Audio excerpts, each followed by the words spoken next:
유시민 작가의 오늘자 사이다 비평 너무 공감했습니다. 오랜 기간 화제가 될 것 같은데 뒤에서는 중도 보수 전략 관련 제 솔직한 생각 보여드립니다. 댓글로 여러분들 의견 꼭 부탁드리며 먼저 화제가 된 영상 보시고 이어가 보겠습니다. 보수는 누가 후보가 될까요? 큰 의미가 없는 질문 아닐까요? 그게 왜냐하면 대통령이 내란죄를 범해서 탄핵이 되고 뭐 탄핵 인용이 아직 결정된 건 아니지만 그렇게 되어야 대선이 치러지잖아요. 조기 대선이. 네. 그 정당이 다시 집권한다는 걸 바로 그것도 곧바로 상상할 수 있으세요? 상상할 수가 없죠. 정상적인 국가 아니죠, 그러면. 예, 그렇기 때문에 누가 나오든 이제 크게 변화가 없을 거다. 그게 하나 있고 두 번째는 국힘당에서 그 좋은 사람을 뽑을 수가 없어요.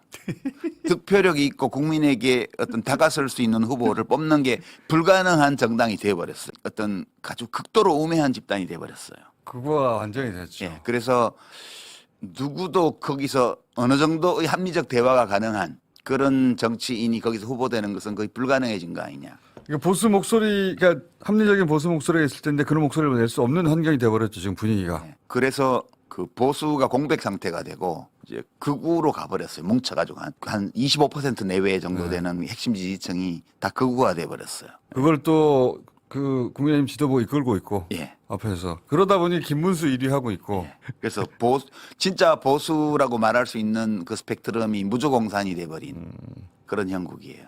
이재명 대표가 그러면 이번 대선에서 주의할 점이나 또는 포커스를 줘야 될 점은 뭐라고 보십니까? 뭐 그거는 본인이 잘 알아서 하겠죠. 다만 이제 지금 중도 보수 정당 이 얘기 때문에 약간 네. 시끄러운 것 같은데 저는 이걸 어떻게 해석하냐 하면 아주 고전적인 그 게임 모델 중에 원 디멘저널 포지셔닝 게임이라는 게 있습니다. 원 디멘저널 포지셔닝 게임. 그러니까 긴 골목이 있어요. 거기 100가구가 살아요. 편의점이 하나 있으면 독점이죠. 편의점이 2개 있으면 어떻겠어요? 경쟁이 되잖아요. 네. 우리나라는 편의점 2개 있는 골목 비슷해요. 그 오른쪽에 편의점이 국힘, 왼쪽에 있는 편의점이 민주당. 옛날엔 더 왼쪽에 편의점이 큰 게 제법 큰 게 하나 있었어. 민주노동당. 근데 지금 상황이 어떠냐 하면 이제 국힘이라는 편의점이 저 골목 오른쪽 끝으로 계속 이전 개업을 하는 식으로 가고 있어요. 오른쪽으로. 저 멀어지고 있죠. 네, 근데 사람들은 어떤 편의점을 가냐면 가까운 편의점을 이용하는 경향이 있어. 그러면 마켓 쉐어를 그러니까 시장 점유율을 키우려면 가운데로 가야 네, 민주당 편의점은 어디로 가야 될 거예요? 점점 가운데로 점점 더 가운데로 가서 저쪽이 더 오른쪽으로 하면 계속 따라서 오른쪽으로 더 가면 갈수록 왼쪽에는 편의점이 없기 때문에 이건 다 우리 손님이고 오른쪽 손님을 더 먹게 되는 거죠. 지금 이재명 대표는 이 게임을 하고 있는 게 아닌가 그런 생각이고요. 왜냐하면 왼쪽이 지금 편의점이 없기 때문에 그렇죠. 이게 이제 원디멘저널 그러니까 1차원적인 차원이 한 개밖에 없는 게임 이론이어서 현실을 다 설명하지는 못하는데 적어도 진보 보수라는 노선만을 기준으로 1차원적인 모델을 설정하면 이 게임이에요, 이게. 직관적으로 이해가 되네요. 그런데 왼쪽에 새로운 설명 참 편의점이 잘한단 말이야.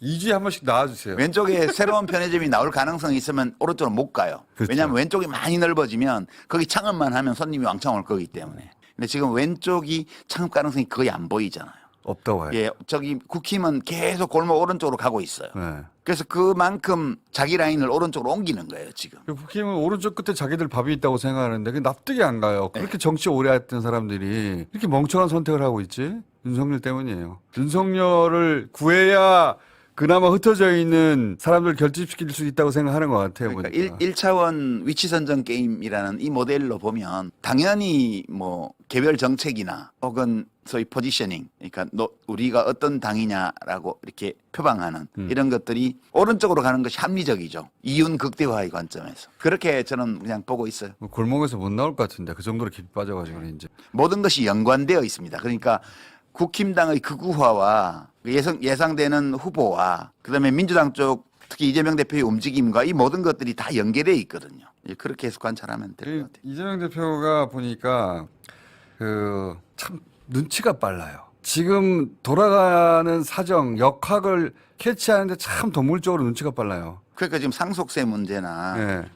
뭐 국내 생산 자동차 법인세 감경이라든가 뭐 이런 종류의 전형적인 뭐 좋게 말하면 시장 친화적인 좀 부정적으로 평가하면 자본 친화적인 이런 세부 정책들도 막 내놓고 있잖아요. 그렇죠. 저는 이게 직접 소통을 민주당 쪽과는 안 하기 때문에 제가 잘은 모르지만 이런 개별 정책에 대한 입장 발표와 최근에 이제 중도 보수라는 그 포지셔닝 이것들이 다 연계돼 있는 게 아닌가 하는 그러니까요. 생각을 좀 해요.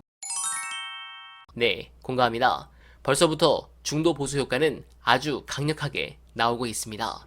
이번 갤럽 조사의 세부 지표를 보면 아직도 보수 과표집이 극심한데도 이 정도 상황입니다. 특히 중도층은 모든 분야에서 더블 스코어. 이건 지난 총선 때보다 조금 더 심각해진 상황이라 이번 대선은 절대 국힘이 이길 수 없는 상황입니다.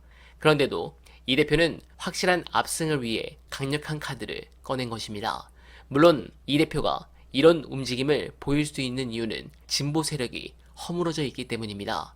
이 대표는 100분 토론에서 지지층의 반발이 걱정되지 않나라는 패널 물음에 우리 지지층이 제 생각을 오해할 것 같지 않다고 답했습니다. 일단 지지층이 오해를 하지 않는 것도 크지만 지난 대선처럼 2.37%를 득표한 정의당이 이번에도 존재했다면 양대 노총에서 반발할 정책은 상당히 꺼내기 어렵습니다. 즉 노동개표가 일부 정의당에 흡수되기 때문입니다.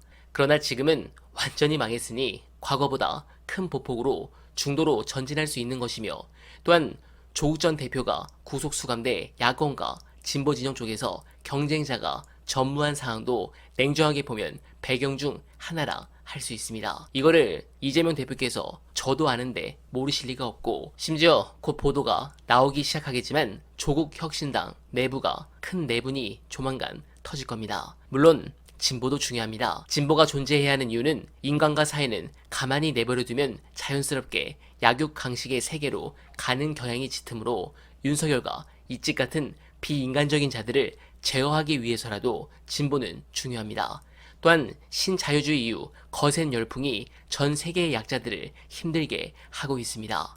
또한 진보가 없다면 더 거침없이 경쟁과 공정 이슈가 강화될 수 있습니다. 이는 약자들에게 불리하게 작동합니다. 그러나 여러 가지를 볼 때 이번 대선에서 확실하게 승리하기 위해 던진 수라고 보시면 되는데 다행하게도 국짐과 조중동 그리고 수박이 반응하는 것을 보면 적중한 것 같아 매우 기분이 좋습니다. 또한 민주당이 보수의 영역을 가져온다고 해서 보수의 심장이라는 말도 안 되는 별명을 가진 대구 경북 사람들이 민주당으로 지지 정당을 바꾸진 않겠죠. 다시 말해 이재명 대표의 발언으로 정치적 지형이 바뀌거나 하진 않을 거라고 봅니다.